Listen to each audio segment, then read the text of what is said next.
एतजाज़ चौधरी साहब ने हमें बताया जा रहा है कि हमें ज्वाइन कर लिया। तो चौधरी साहब ये जो मौजूदा जिस तरह 14 मई का आपने इस हवा में इस गुब्बारे में बहुत हवा भरी कि जनाब ये नज़रिया ज़रूरत दफन हो चुका हुआ है और जो है हम कॉर्नेलियस की राह पे मौजूदा अदालत जाएगी, मगर उसका जो हाल हुआ 9 से 7, 7 से 5 और फिर अभी तक इम्प्लीमेंटेशन नहीं हो रही। ये मौजूदा जो है जिसके आप पटिशनर हैं, ये भी उसी राह पे गामजन लगता है। क्या कहेंगे आज? या अफरीदी साहब का भी एक नोट आ गया कि फुल कोर्ट होना चाहिए, तो क्या आप कहेंगे इस पे? आमिर, बात बड़ी सीधी सादी है। मैं आपको एक चीज बता दूं, ये जो जज है जो बैठा हुआ है बेंच पे, ये अगर ये फैसला दे दे कि मिलिट्री कोर्ट से इलीगल है, अगर ये फैसला दे दे, मिलिट्री कोर्ट कोई कन्विक्शन हो सकती है, कोई चल सकती है, कोई सजा हो सकती है, उसके बाद कोई सजाए मौत हो सकती है, कुछ हो सकता है। ये चीजें जो मतलब है इसमें इसके हाथ में सुप्रीम कोर्ट में, सुप्रीम कोर्ट को अपनी ताकत का एहसास नहीं हो रहा। मैं ये जब मैंने कहा था कि 14 मई अगर कहते हैं तो 14 मई ही होगा, सुप्रीम कोर्ट अगर फैसला कर, सुप्रीम कोर्ट को बदकिस्मती से अपनी ताकत का एहसास नहीं हो रहा। आप देखें कि शेर को अपनी ताकत का नहीं पता होता। शेर आपको पंजा गाल पे प्यार से मारे, उसका पंजा जो है सारा, वो उसके नाखून जो है सारा आपका जबड़ा भी खींच के ले जाए। ये सुप्रीम कोर्ट को एहसास करना चाहिए कि सुप्रीम कोर्ट की सिर्फ डेक्लेरेशन से दुनिया तब्दील हो जाएगी। ये टाइम लिया है, पर अभी तक हमारा केस जो है फौजी अदालतों वाला, ये बड़ा अच्छा जा रहा है। मैं समझता हूँ ऑब्जर्वेशन जितनी आई है और जो बहस की है वकुला ने, बड़ी कारी बहस की है, बड़ी, और कोर्ट रिकग्नाइज कर रहा है। कोर्ट उस बहस को कहाँ लेके जा सकता है? अदालत को ये मतलब है कि कितनी भी ये जो है inter services public relation ISPR कितनी भी प्रेस कॉन्फ्रेंसेस कर ले, ये जजों के सर पे जिस तरह कोई पानी फेंके और वो उसने 15 मिनट में सूख जाना, उस तरह है। ये कोई प्रेस कॉन्फ्रेंस से ये नहीं काम चलेगा। जजेस ने जिस दिन फैसला, और ये फैसले उसी तरफ जा रहे हैं। ये और बात है कि वकला की बहस अब वो ऐसी नहीं है कि 2 दिन में खत्म हो जाए, मुकम्मल खत्म हो जाए, ऐसी बहस ही नहीं है। और इस पे उन्हें जाना है into complicated and detailed argument. बहुत सारा लिटरेचर है और मिलिट्री कोर्ट्स पाकिस्तान का भी, पाकिस्तान में भी और पाकिस्तान से बाहर भी, और ये जो लिटरेचर है उस सारे को एग्जामिन कर रहे हैं। बड़ी अच्छी बात है कोर्ट को। पर आपको मैं एक ये बता दूं, अदालत को एहसास होगा अपनी ताकत का, और अदालत पे जितना दबाव डालने की कोई कोशिश करेंगे कि जी हमने प्रेस कॉन्फ्रेंस करके कह दिया हट जाओ आप कौन होते हो, ये बात नहीं चलेगी। अदालत उमर अताब बंदयाल की सरबराही में अदालत सुप्रीम कोर्ट एक स्ट्रॉन्ग सुप्रीम कोर्ट है, और अगर ये फुल कोर्ट बना देते अभी तो कादी ईसा भी हमदवा होगा इसका। वो कोई जवाब फौजी अदालतों का बनता ही नहीं है। ना उमर अताब बंदयाल बना सकते हैं, ना कादी फैज ईसा बनाएंगे। इस पे एक यूनानिमिटी आएगी कि एक court, set of system of court that is not to be regulated by the high court, वो हो ही नहीं सकता। ये पानी बहुत पुल के नीचे से गुजर गया।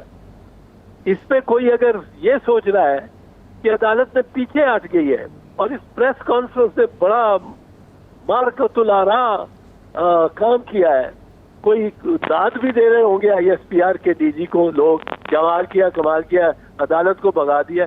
अदालत भागेगी नहीं, ये मैं आपको अश्योर करता हूँ। वो 14 मई में गलती ये हो गई थी, उन्होंने हतमी डेट दे के और फिर इनको तलब नहीं किया। ये तलब भी होंगे, एक डिस्क्वालीफाई भी होगा। अगर सुप्रीम कोर्ट ने कह दिया, फर्ज कीजिए कि शहबाज शरीफ और राना सनाउल्लाह और ख्वाजा आसिफ डिस्क्वालीफाइड है, कोई रिटर्निंग ऑफिसर इनकी ले सकेगा नॉमिनेशन फॉर्म? वहां दूसरे कैंडिडेट वो भी बंदे लेके आएंगे, वो कहेंगे आप सुप्रीम कोर्ट का फैसला हुआ है, इज डिस्क्वालीफाइड, इसने कंटेम्प्ट की है। किस तरह आप इसको इसकी नॉमिनेशन पेपर्स एक्सेप्ट कर सकते हैं?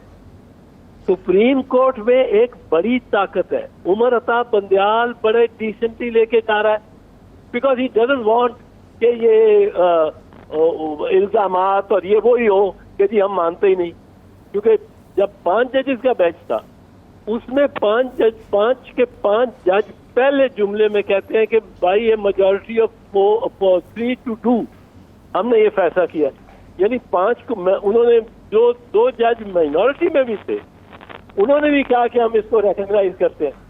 ये मुझे नहीं समझ आई कि फैज ईसा साहब, एक मौका मिला हुआ है, फौजी अदालतों पे मामला है, सिविल राइट्स का मामला है, आप उठ जाते और कहते हैं कि जी मैं इस बेंच को ही नहीं रिकॉग्नाइज करता हूँ।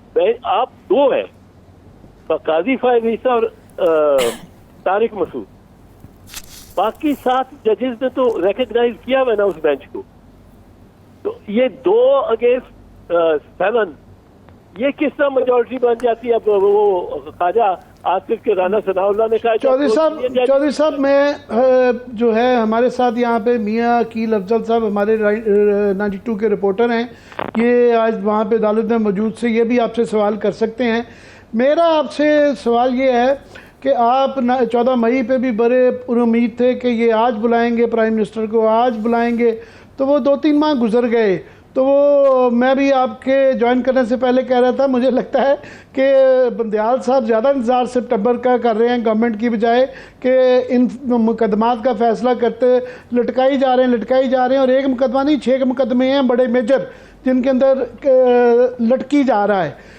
आज 2 चीज़ें जो है ना, मैं आपसे जो पॉइंट आउट आपसे चाह रहा हूँ कि आप उस पर रोशनी डालें। एक तो ये बेंच छोटा होता जा रहा है, पता नहीं अब याह्या अफरीदी साहब की इस्तदा मुस्तरद हो गई है, कल वो रिक्यूज़ करते हैं या नहीं, पहली बात। दूसरा ये कि कल सुबह अदालत ने ये कहा कि इस्तदा की कि हमें उम्मीद है कि कोई भी जब तक हम ये फैसला नहीं कर लेते आप किसी को ट्राई नहीं करेंगे मिलिट्री कोर्ट्स में। और कल शाम को DGISPR ने ये कहा कि 102 शरपसंद अनासर, उन्होंने मुबैना भी नहीं कहा, उनके खिलाफ तदीबी कार्रवाई हो रही है और जारी रहेगी। आज फिर अटॉर्नी जनरल से उन्होंने पूछा, उन्होंने कहा जी मेरी इतला तो ये है, तो डिफेंस सेक्रेटरी साहब बैठे हैं, आप उनसे पूछ लें। तो हमारा ख्याल था कि इस पर मज़ीद मोहर लगवाने के लिए, क्योंकि कल अटॉर्नी जनरल साहब का कल भी बयान कॉन्ट्रडिक्ट हुआ, बट चीफ जस्टिस साहब ने और अदालत ने, आप सही कह रहे हैं, ऑब्जर्वेशन तो बड़ी जिस तरह आप बता रहे हैं आर्मी एक्ट के सिविलियंस को ट्राई करने के ख़िलाफ़ जा रही हैं, मगर आज एक्शन इस चीज़ पे कोई अदालत के जो रिएक्शन हम सोच रहे थे आएगा वो नहीं आया, क्या कहेंगे आप? देखो रिएक्शन जो उन्होंने ये कहा कि इस पे हम जो बंदयाल का पहले से मौक़िफ़ है कि हम मुतासर नहीं होंगे किसी ऐसी खारजी चीज़। तो मैं आपको यही अर्ज करूंगा कि आप एक बात बड़ी बात है, तो बड़ी क्लियर है, फौजी अदालतों के तहत सिविलियन की ट्रायल नहीं हो सकता, बासवाए ऐसा फौजी, ऐसा सिविलियन जो कि कोई साजिश कर रहा हो फौजियों के साथ मिलकर, और उसके अलावा कोई ट्रायल, ऐसा कोई इसका ट्रायल नहीं हो फौजी सिविलियन का। अब ये बात अदर मिन शम्स है, और आप देखेंगे कि इससे नहीं हटेगा सुप्रीम, और सुप्रीम कोर्ट ये फैसला देगा, उससे पहले देगा उमर का ताकि कैद में ये आएगा फैसला, और फौजी अदालतों के सारे फैसले कलअदम कर दे जाए। मैं तो ये कहता रहा हूँ, पता नहीं ये क्यों कोई जाके आर्मी चीफ को ये लीगल पोजीशन समझाता नहीं। इतनी वाज़े है कि आपने जब 2015 में फौजी अदालतें लगाने का एहतमाम किया तो आइन में तरमीम आई है 2 साल के लिए, फिर जब वो 2 साल गुजर गए, आप उन फौजी अदालतों को एक्सटेंड करना चाहते थे, तो आइन में एक और तरमीम आई 2 साल के। वो 4 सालों के गुजर जाने के बाद वो जो छतरी थी आइन की, वो फिर अदालतों पे आ गई और वो फौजी अदालत का मकाम ही कोई नहीं। आपने 2015 में आइन में क्यों तरमीम की? क्या जरूरत थी आपको आइन में तरमीम करने की फौजी अदालतें लगाने से पहले? और जब वो तरमीम अब खत्म हो गई है तो फौजी अदालतें किस तरह जायज हो जाती?